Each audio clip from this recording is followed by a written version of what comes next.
Jean-Paul Babet va nous accompagner. Salut Jean-Paul. Bonjour Stéphane. Alptis Assurance, donc on est dans le monde, j'allais dire dans le monde mutualiste, non on n'est pas dans le monde mutualiste. Ben non, pas tout à fait. Et voilà, c'est ça, c'est encore autre chose. Donc on va parler de santé, de couverture santé, ok, mais avec un modèle d'entreprise alors particulier.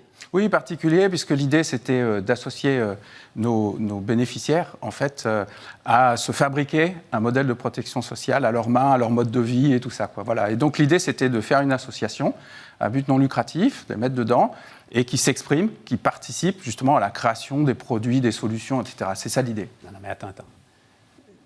Des bénéficiaires, des clients. Oui, des clients, voilà. Des entreprises, des professionnels ou des particuliers. On a 3 cibles. Clients d'un système de couverture santé. Oui, de protection sociale. De protection sociale. Oui, tout à fait.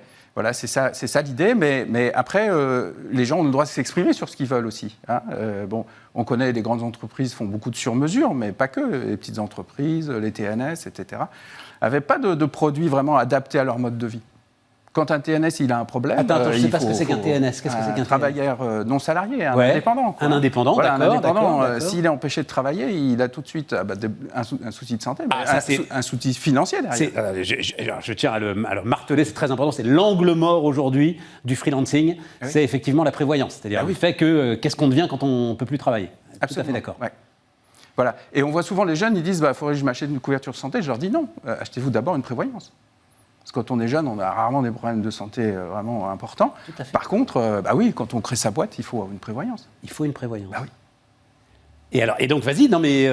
Alors, l'idée, c'est... Qu'est-ce que ce modèle particulier d'avoir agrégé donc, dans une société, combien de, comme tu dis, bénéficiaires, on va dire clients 500 000. 500 000 clients ? Oui, 500 000 clients, 10 000 entreprises couvertes. Alors, l'idée, c'est quoi ? C'est de dire... Soyez responsables, mais aussi solidaires, soyez acteurs de votre santé. Et donc, on a incité nos clients à faire du bénévolat aussi autour de nous, puisqu'on a autant de salariés que de bénévoles. Et ils co-construisent des solutions avec nous, notamment, par exemple, sur des ateliers de santé durable. On fait 400 manifestations par an dans toute la France sur la prévention. Et là, on vient de lancer un atelier qui a bien marché parce qu'on l'a testé, nous, en interne, sur nos salariés. C'est de faire de la prévention entre midi et 2 ou 1 heure le soir, qui est porté par les salariés de l'entreprise, et donc c'est vécu, donc ils sont motivés pour le faire, donc on les aide pour ça, et du coup, qu'est-ce que ça fait ? Ça améliore la santé, le bien-être des salariés en entreprise. Je ne comprends pas le business. Il faut que tu m'expliques. Non, ça m'intéresse beaucoup, Jean-Paul, mais il faut que tu m'expliques. Je ne comprends pas le business. Donc les gars, tu as 500 000 clients, d'accord ? Oui. Ils payent une cotisation. Oui. Et en plus, ils vont faire des heures de bénévolat. Exactement, oui. Justement, et donc, en échange, ils payent moins cher de cotisation, alors, puisqu'ils vont faire des heures de bénévolat. Non, parce que c'est différent. Le programme d'assurance, il se mutualise, donc on équilibre les recettes et les dépenses. D'accord. Tout principe. Qu'est-ce qui les motive à aller faire du bénévolat en plus ? La préservation de sa santé. Mais toi, tu gagnes à ce moment-là. Enfin, l'entreprise Alptis Assurance, il gagne. L'objectif, justement, il trouve des solutions.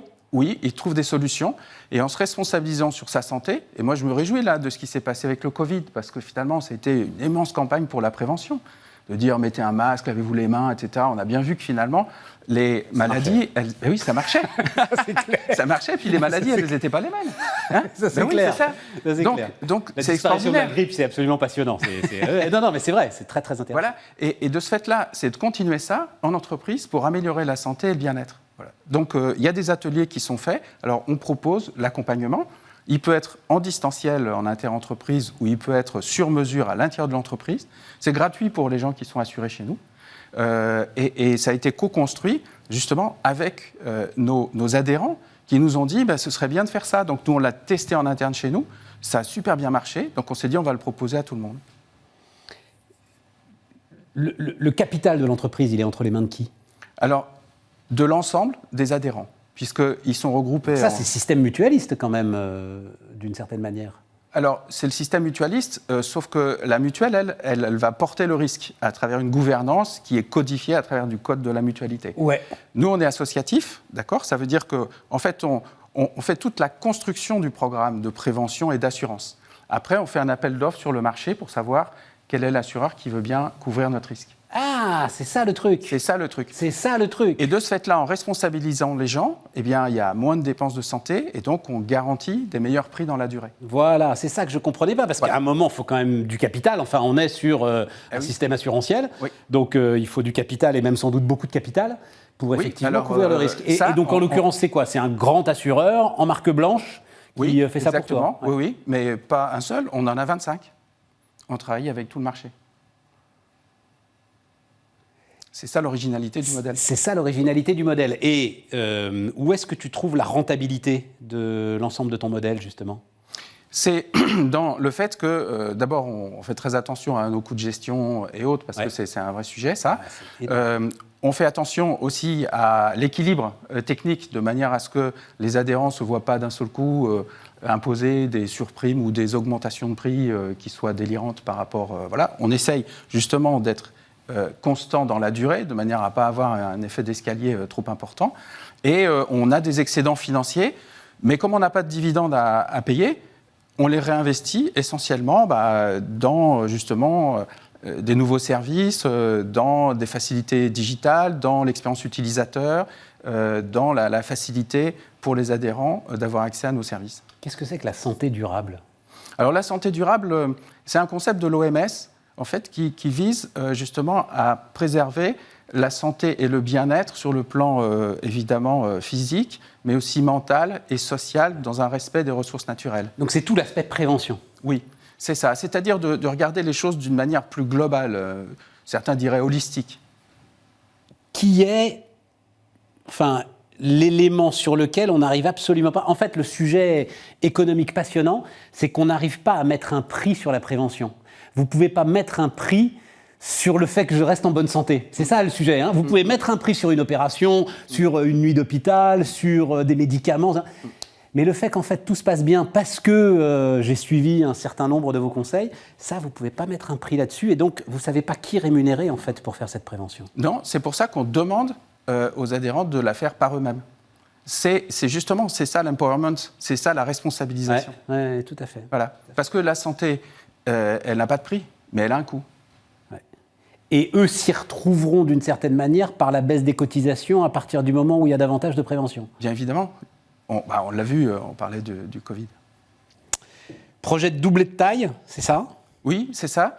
Pourquoi? Parce qu'on a... Déjà, donc 500 000 personnes, donc 1 million de personnes. Oui, j'espère. Oui, absolument. Objectif 2030. Oui, parce qu'on accompagne les entreprises sur tout un tas d'autres services aussi. J'ai une question... je le prends pas mal, Jean-Paul, mais c'est un truc qui me fascine, moi qui suis, on dirait aujourd'hui ultra-libéral. Qu'est-ce qui motive un entrepreneur dans une aventure non lucrative?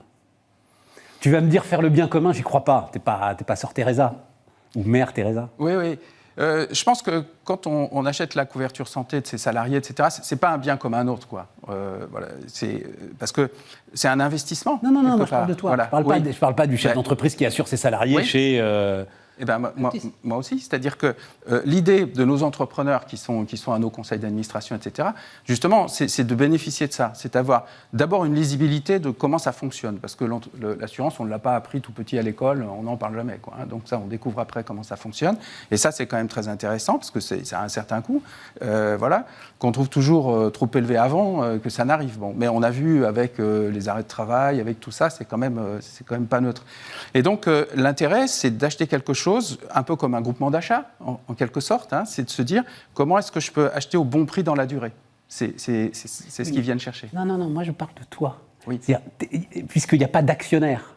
Eh bien, donc, puisque tu n'as pas le capital de la boîte, ce que tu es en train de créer, eh bien, ce qu'on a tu ne pourras jamais le saisir, tu ne pourras jamais le réaliser, le revendre. Non, justement, c'est ça l'indépendance, c'est que ce n'est pas opéable, c'est ça l'avantage. C'est que du coup, on est là dans 10 ans, on est là dans 20 ans. Et ce que nos entrepreneurs mettent justement dans leurs cotisations, c'est ça qui nous permet de continuer de progresser et d'investir sous leur contrôle. Alptis Assurance avec nous, et donc on se retrouve bientôt.